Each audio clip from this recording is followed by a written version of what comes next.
Doctor है, MBBS doctor है, PhD doctor नहीं है, तो ये तो हमारे शऊर है। अब उसमें जब मैंने रजा खान साहब से बात की तो उन्होंने भी कहा जी करते। अब बात जब किताबों की होती है तो मुझे तो ये समझ नहीं आती कि किताबों से लोगों को चले दिलचस्पी न सही, लेकिन किताबें हमने अपने लिए लेनी होती हैं, आने वाली नस्लों के लिए लेनी होती हैं। आज हम जो किताब खरीद के रख रहे हैं, कल ये किताब हमारे लिए असासा बनता जाता है, लेकिन कोई नहीं करता। तो फिर मैंने आपसे पहले अर्ज की थी ना कि बल्दियाती इलेक्शन से भाग जाना जो मेरा था वो यही था कि तूती की कौन आवाज़ सुनता है निकाह खाने, तो बस। अच्छा सर, आप माशाल्लाह सियासत में भी कामयाब रहे हैं, सियासत में अल्लाह ताला ने आपको कामयाबियों का मेन्यू से नवाजा, आपके भतीजे 2 दफ़ा नाज़िम बने। हम आते हैं अब सियासत से थोड़ा तालीम की तरफ आते हैं, क्योंकि आप माशाल्लाह तालीम से भी वाबस्ता हैं।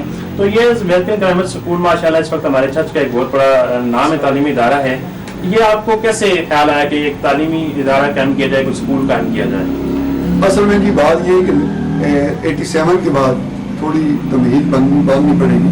87 के बाद यानी जब हमारा टेन्योर बल्दियात का ख़त्म हुआ तो मुझे ये ख्याल आया कि मैं बल्दियात में तो कुछ नहीं कर सका, अगर मैं यहाँ कोई इंडस्ट्री लगा दूँ तो शायद हमारे कुछ लोगों को फ़ायदा हो। हमारे मुल्क, हमारे आप जानते हैं चर्च में तंबाकू ग्रोइंग एरिया है, उसमें हमने एक PCSIR लेबॉर्ट्रीज लाहौर से एक टेक्निकल नो हाउ खरीदी और उसमें तंबाकू से हमने निकोटीन सल्फेट बनाने की फैक्ट्री यहाँ लगाई। ये इसी जब यहाँ फैक्ट्री लगाई गई तो वो कई साल बड़ी अच्छी चली और हम उसका माल एक्सपोर्ट भी करते रहे। फिर एक ज़माना ऐसा आया कि तेल की कीमतें बहुत बढ़ गई। तंबाकू जो हमने 80 रुपये या 90 रुपये से हमने फिजिबिलिटी बनाई थी वो हमारे ज़माने में 400-500 तक हुआ और फिर 1000 से भी तजावज़ कर गया मन के हिसाब से।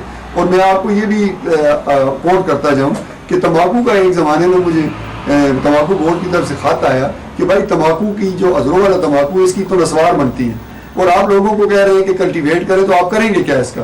तो मैंने उन्हें कहा जी कि हम इसको निकोटीन सल्फेट बनाएंगे। तो वो चेयरमैन तंबाकू बोर्ड भी हमारे पास आए, उन्होंने हमारा प्रोजेक्ट भी देखा और उन्होंने अप्रिशिएट किया कि ये अच्छी बात है। उस ज़माने में ये लोग तंबाकू को उधार बेचते थे और उसको ख़रीदने वाले जो नस्वार के व्यापारी थे उनको सालों पैसे नहीं देते थे और हमने उनको ये किया कि ना सिर्फ ख़रीदा बल्कि उनको वहीं जो कहते हैं ना कंडे होते कंडे ऊपर भी उनको पैसे भी दिए। तो ये अच्छी बात थी, लेकिन ये इसलिए न चल सकी कि हमारे मुल्क में मैन्युफैक्चरिंग जो है वो ऐसा जॉब नहीं है जिसमें हुकूमत की तरफ से भी कुछ सहूलियात हों। तेल महंगा हुआ, ये उस प्रोजेक्ट को छोड़ना पड़ा।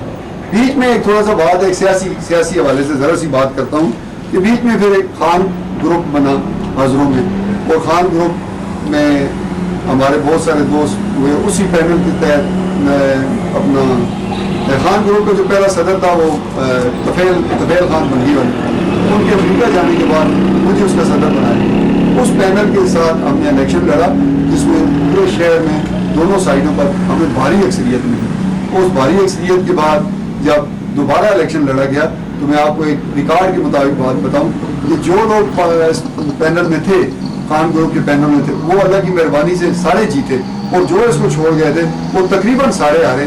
कोई एक आध जो है वो नहीं हुआ। बल्कि ये भी हुआ कि जो हमारा मुखालिफ ग्रुप था उसकी फैमिली में से कोई बंदा इस दफ़ा के टेन्योर में मेंबर तक भी नहीं था। तो ये खान ग्रुप की कामयाबी थी और ये अल्लाह ताला की कामयाबी थी, सब दोस्तों की तरफ से। हमने बड़ी मेहनत की है, इसमें मेरा ज़ाती कोई ऐसा मसला नहीं है कि ज़ाती तौर पर मेरी कोई खिदमत थी, बल्कि ये था कि टीम वर्क था। हर बंदे ने, हर दोस्त ने, मैं एक एक का क्या नाम लूँ, हमारे मतलब उसमें सब दोस्तों ने इतना काम किया, इतनी मेहनत की। और इसमें जो शिराज खान है उसका ज़ाती रवैया भी काउंट करता है। वो बड़ी मीठी और ठंडी तबीयत का आदमी है, वो लोगों के दुख सुख में शरीक होने वाला बनता है, तो इस वजह से भी उसको फ़ायदा हुआ। और 2 दफ़ा वो मेजर साहब के पैनल में ना होने के बावजूद वो इलेक्शन जीता। अब आप अपने सवाल की तरफ आता हूँ कि एजुकेशन का, जब ये 99 में हमने काम बंद कर दिया यहाँ अजरों में, और मेरे एक भाई, बड़े भाई थे सफदर खान, उनकी भी डेथ हो गई। मेरे मुझसे एक और बड़े भाई थे ताहिर खान, उनकी भी डेथ हो गई। तो शिराज खान के इलेक्शंस के इस सिलसिले में मुझे यहाँ बहुत आना जाना पड़ता है, उसको मैं असिस्ट करता था, रहनुमाई करता था, जो कुछ होता था अपने उस ग्रुप को। एक ज़माने में हमारे ग्रुप पर बड़ी मायूसी तारी थी, फिर वो अल्लाह ने किया कि आहिस्ता आहिस्ता दूर होगी। उस आने जाने में मेरा बहुत वक्त यहाँ लगता था। तो उस वक्त ये बात सोची गई कि ये जो बिल्डिंग अब हमारी फैक्ट्री भी नहीं चल रही है तो क्यों ना इसको एक अस्पताल बना दिया जाए। तो जब मैंने अस्पताल की बात एक अपने बहुत ही لاہور سے امیر دوست ہیں, ان سے بات کی تو انہوں نے کہا کہ اس کو اسپتال نہ بناؤ, اس کو تم ایسی چیز بناؤ جو تمہیں میں بتاتا ہوں. میں نے کہا کیا بنا؟ کہتے ہیں اسکول بناؤ. تو میں اس کو, ان کو پتہ ہے مجھے اسکول کا بہت شوق تھا, میں سلور آرک اسکول میں, وہاں میرا آئیڈیل اسکول تھا وہاں پنڈی میں چاہتا تھا اس جیسا ادارہ بنایا جائے. اگرچہ میں اس طرح کا نہیں بنا سکا, لیکن یہ تھا کہ انہوں نے کہا کہ اسکول اس لیے بناؤ کہ تمہارا روزانہ فرشتوں سے واسطہ پڑے گا.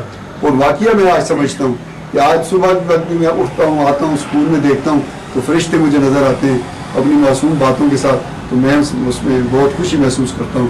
پھر مجھے یہ بھی پتہ لگتا ہے کریٹو بات یہ کہ کچھ نہ کچھ بچوں کو مل رہا ہے. ہمارے ماشاءاللہ بچے پوزیشن ہولڈرز ہو رہے ہیں, اور پچھلے سال 2009 میں تو ہمارے یہ جو تحصیل لیول تک انعامی پروگرام تھے جو ہمارے وزیر اعلیٰ پنجاب شہباز شریف نے شروع کیے تھے, اس میں تقریباً 70,000 ہمارے بچوں نے جیت لیا. اگلے سال یہ ہوا کہ پرائیویٹ اسکولوں کو پتہ نہیں بلایا گیا نہ بلایا گیا, اور ہمیں کسی نے اطلاع ہی نہیں دی, اور پورا 2010 جو ہے ہمارا بغیر اس مطلب حصہ لینے کے بغیر ہی گزر گیا.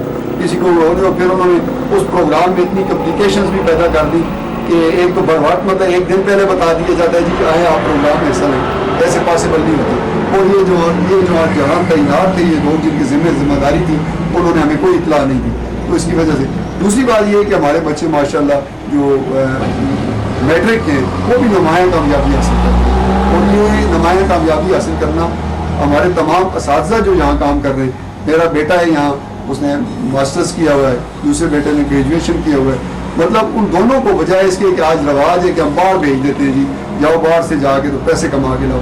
میں ان کو کہتا ہوں کہ اس زمین نے ہمیں بہت کچھ دیا ہے, اس مٹی کا ہمارے اوپر حق ہے, تو اپنے وسائل میں گزارا کرو اور یہی کام کرو. اگر ہم یہ کام کرتے رہے تو اللہ اگر یہ قبول کر لے گا تو یہ ہمارے لیے بہت اچھی بات ہے. اچھا سر, ہم نے آپ کے زندگی کے 2 اہم پہلوؤں کو تو ہم نے ڈسکس کر لیا. ایک تو جس طرح نثار بھائی نے آپ سے تعلیم کے حوالے سے کوشچن کیا, اس سے پہلے ایز اے پولیٹیشین. ابھی آپ کے تھرڈ فیز کی طرف آتے ہیں ایز اے سوشل ورکر. آپ حضر و امن پہ جو حضروں کے مسائل اور حضروں کے جو امن و امان کے حوالے سے جو ایک تحریک چلی اور اس کی ایک باڈی بنی, اس کے آپ صدر بھی رہے, اس کے اغراض و مقاصد بریفلی اس کے بارے میں تھوڑا سا بتا دیں. اور ابھی ریسنٹلی ایک بہت ہی اہم جو آپ نے حضر و محافظ کمیٹی ایک آپ نے تشکیل دی, اور آپ کے ساتھ اس میں کوئی شک نہیں کہ بلا تفریق سارے سیاستدان جو ہمارے حضروں کے ہیں وہ شامل ہیں, جس میں آپ کے سیاسی محافظین بھی ہیں. تو اس محافظ کمیٹی کو بنانے کی کیوں ضرورت پیش آئی آپ کو؟